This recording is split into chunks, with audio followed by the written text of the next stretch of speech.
Hey everyone, Wolf Lord Rho here. Today we discuss the brutal reality of service to the Mechanicum. Spoiler warning to begin, as the events we're discussing today are from the Warhammer 40k novel Priests of Mars by author Graham McNeill. As always, I really recommend you read the stories for yourself first, without spoilers, as that's the best way to enjoy the lore for yourself. But with that said, let's just jump straight in. The underlying tragedy of the Imperium's victory in the heresy is that it was barely any victory at all. The cost was too much. In truth, everything. The Emperor's dream was dead. Forever. The Imperium that emerged was a slow descent to darkness and paranoia. There may only be war in the far future of the galaxy, but there is also very little light. Life is grim for all but the most privileged, the most wealthy, and even then it can be snuffed out in an instant. The grind of the Imperium machine is relentless, and all that matters is that it keeps on turning. The Adeptus Mechanicus makes up a large part of that machine. No pun intended. One that's often forgotten when it comes to the grim realities of the Imperium.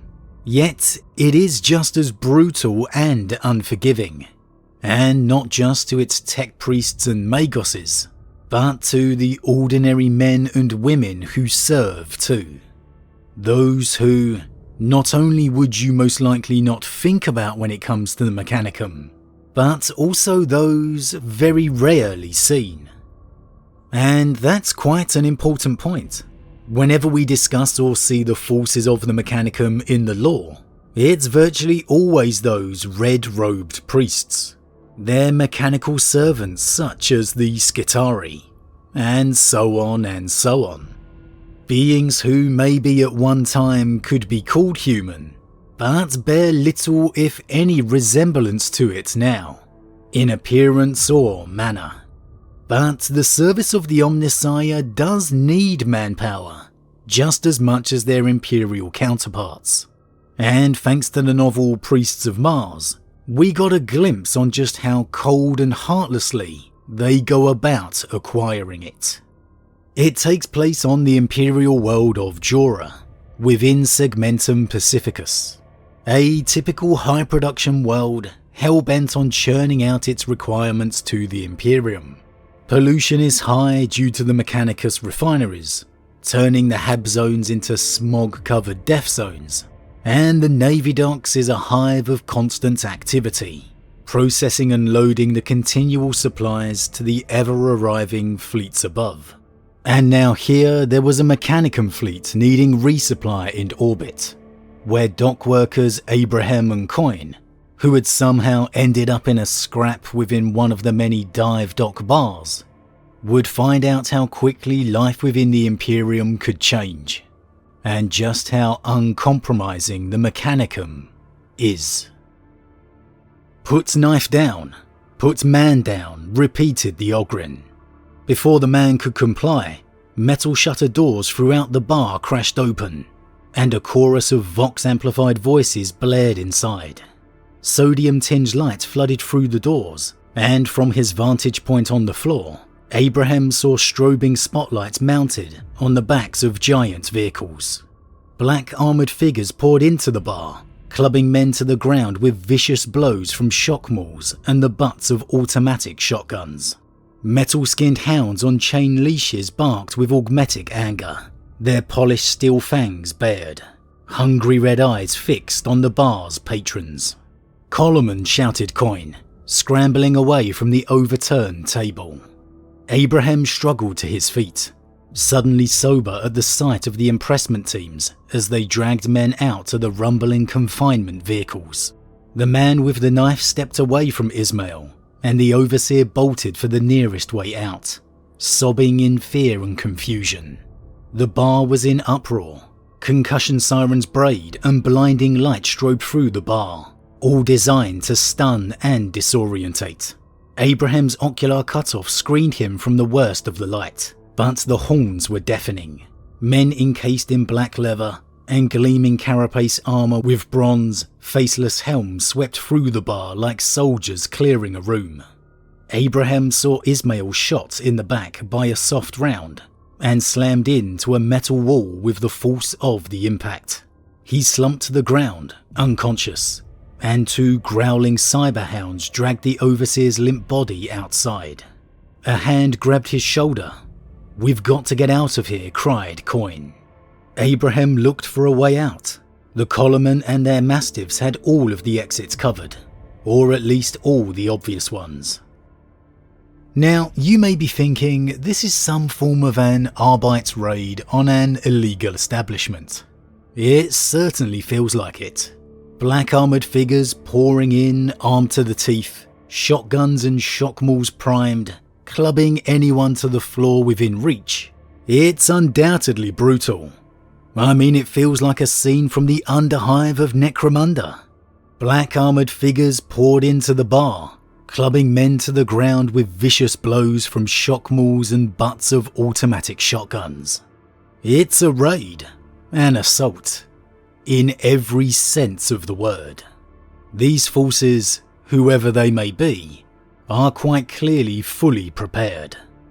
The arrival of this force, and the violence they inflict, isn't the sole reason for the instant panic. It's because of what they represent, what they are here to do. Collar you, take you.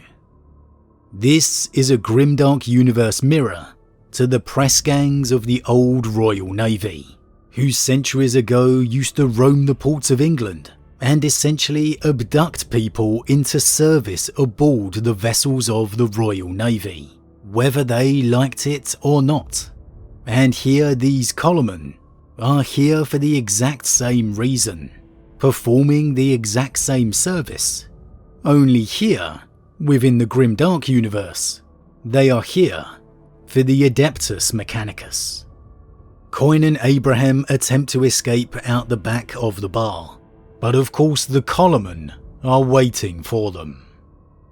Mesh gauntleted hands hauled him upright, and he was dragged through the shattered remains of the bar, with its former clientele pleading and bargaining with the collarmen.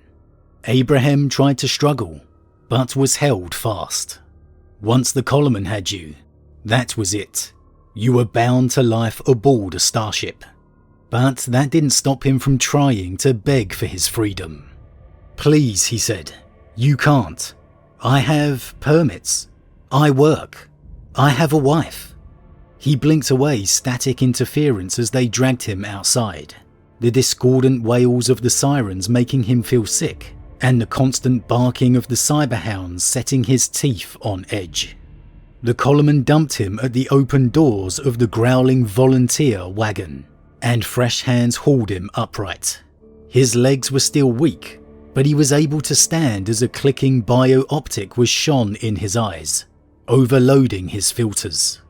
"Exosomatic augmetics," said a voice, surprise evident even muffled by a vox grill.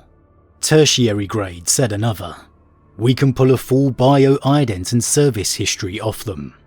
"Got it. Loader technician Abraham Locke, assigned to lifter rig Cervicus. A lifter tech with tertiary grade augmetics. Got to be black market. Or stolen." "They're not stolen," gasped Abraham as his filters recalibrated. 3 men in glossy black armour stood before him. 2 held him upright. Another consulted a data slate. "They were my father's." "He was bonded?" demanded a fourth voice, heavily augmented by vox amplification. Abraham turned to see a Magos of the Adeptus Mechanicus, swathed in hooded crimson vestments. A black and gold stole with cog-toothed edges and a host of blurred numbers hung from his neck, and a heavy generator pack was fixed to his back. A haze of chill air gusted from its vents like breath, causing a patina of frost to form on the nearest collarman's armour. Yes, to Magos Zergis of the 734th Joram manufactory echelons. "Then you might be useful. Bring him, and do not damage his optics," said the Magos. turning away and moving on down the ragged line of collared men and women, floating on a shimmering cushion of repulsor fields. Abraham Locke, a man who has a wife, a man who has a permit as a registered dock worker, has his entire life shattered in an instant. A man who had done nothing except fulfill his small little part in the ever-moving machine, is rewarded by having whatever pitiful measure of life he had taken, because the fleet needed manpower. His screams of being a worker, having a permit, a wife, all completely ignored, meaningless, worthless, because he is just a number, a body, and in the Imperium, they can always be replaced. Next body up. The brutal truth of life within the Emperor's glorious Imperium. Simply being in the wrong place at the wrong time has cost them the only life they've ever known. And the Mechanicum? The Magos supervising the acquirement, shall we say? You're not going to get any sympathy there, seeing only the augmetics and the benefits that they provide. I mean, just listen to his comment. Bring him, and don't damage his optics. Don't damage the optics. He doesn't care about Abraham, the life. He couldn't care less. Just don't damage his optics. You don't want to end up on any fleet in the Imperium, but a Mechanicum one. You're even more of a number to them than anyone. A statistic. No care, no compassion, just the number. Even the Magos floating on repulsor fields rather than walking is the perfect symbolism of how above them he is, not even worth treading the same ground. I've struggled at times getting into Mechanicum reads over the years. The description, the technical heavy reads can be a little overpowering for me at times. However, over the past few months I've really enjoyed getting to grips with their stories and the faction a little more than I used to. That so unique view set and relationship with the Imperium. Just how different and unique the Mechanicum truly is. Because that's something that can't be overlooked enough. It is in truth a separate faction, a sovereign power, tied to the Imperium by the Treaty of Olympus, the alliance forged by the Emperor so long ago. They provide the Imperium with its arms, its ships of war, and he agreed they would forever be their own masters, in turn receiving the Imperium's protection.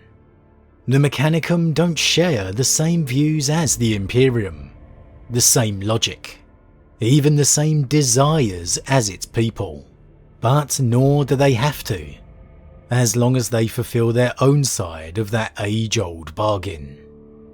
And just like that, in a moment of carnage, panic and confusion, the Mechanicum fleet has its manpower. The unlucky few chosen have lost their lives on Jura, slammed into the back of a container, never to be seen again. Their existence now, one of the Mechanicum's statistics. Shipped with unseemly haste from one hard metal box to another, fed syrupy, sugar-rich nutrient paste and forcibly injected with anti-ague shots, their lives had become long stretches of frustration, followed by sharp bouts of terrifying activity. Each collared individual was branded with a subdermal fealty identifier, which, according to the booming pronouncements that brayed regularly from the vox grills high on the containment facility's steel walls, marked them as indentured bondsmen of Archmagos Lexal Kotov, impressed to serve aboard the Speranza until such time as their debt to the Imperium was repaid. That means never, reflected Hawke sourly when Abraham asked. They'd been blasted with water, doused in cleansing chemicals and so thoroughly deloused that Abraham thanked the Emperor he harboured no desire for more children. Most of the captured souls, predominantly men, though a few women who'd been caught in the net, kept themselves to themselves, sullen and resigned to their fate. A few railed and shouted themselves hoarse at their confinement, but quickly gave up when they realised their words were falling on uncaring ears.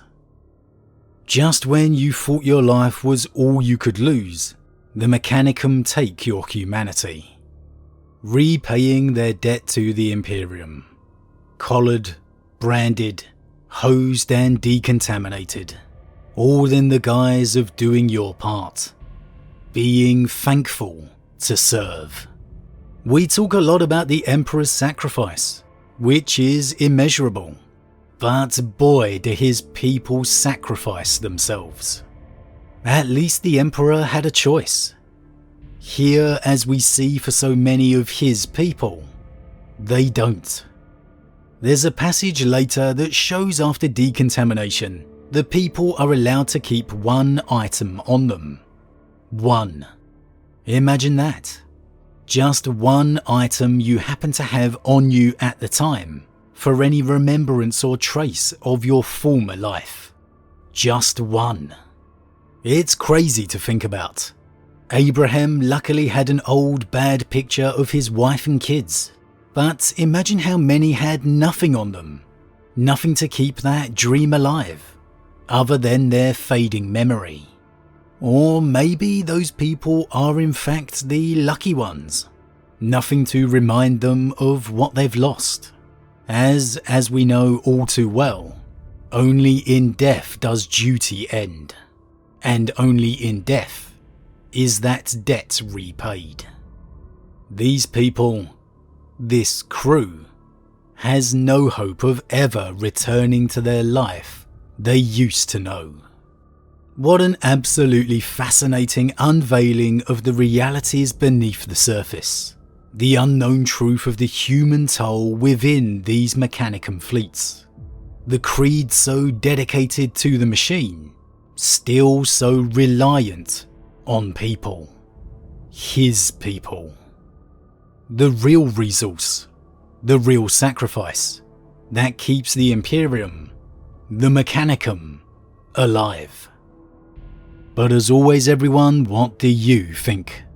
Are you surprised by the sheer brutalness of this manner of recruitment? That it's simply a shock assault raid of the local enforcement? That whoever you are, whatever you do, you're taken, gone, just like that? And are you surprised that the Mechanicum require this method just as equally as the Imperial Navy?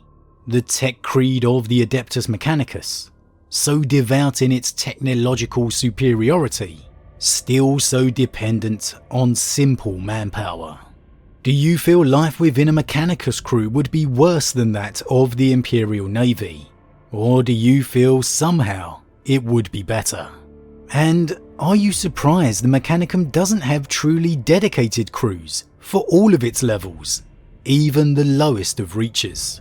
That they would trust simple, unaugmented humans to do even the most basic of functions? As always, leave your thoughts in the comments below. Huge thank you to all my subscribers, your support truly means a lot to me, it really does. If you're new, please consider subscribing to help the channel grow.